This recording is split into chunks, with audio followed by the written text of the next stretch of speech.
പെട്ടെന്ന് ഉണ്ടാക്കിയെടുക്കാൻ പറ്റുന്ന ചെറിയൊരു ചെമ്മീൻ റോസ്റ്റിൻ്റെ റെസിപ്പിയാണ്.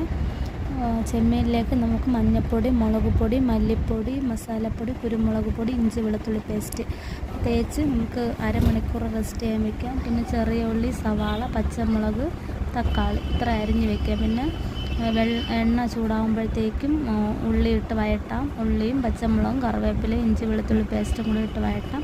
ഉപ്പും ചേർത്ത് വഴട്ടാം. അപ്പോൾ പെട്ടെന്ന് വാടി വരും.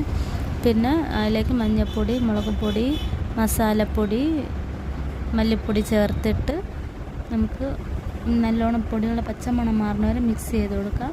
എന്നിട്ട് തക്കാളി ചേർക്കാം. തക്കാളി ചേർത്ത് നല്ല മിക്സ് ചെയ്തതിന് ശേഷം നമുക്ക് മല്ലിയിലയും കുരുമുളക് പൊടിയും കൂടെ ചേർത്ത് കൊടുക്കാം. കൊഞ്ചും നമ്മൾ പുരട്ടി വെച്ചിട്ട് കൊഞ്ചും കൂടെ ചേർക്കാം കേട്ടോ. കൊഞ്ചും കൂടെ ചേർത്ത് നല്ലോണം മിക്സ് ചെയ്ത് ആവശ്യത്തിന് വെള്ളം ഒഴിച്ച് അടച്ച് വെച്ച് വേവിക്കാം. ഒരു 2-3 വിസിൽ കേൾക്കുമ്പോഴത്തേക്കും ആവും കേട്ടോ.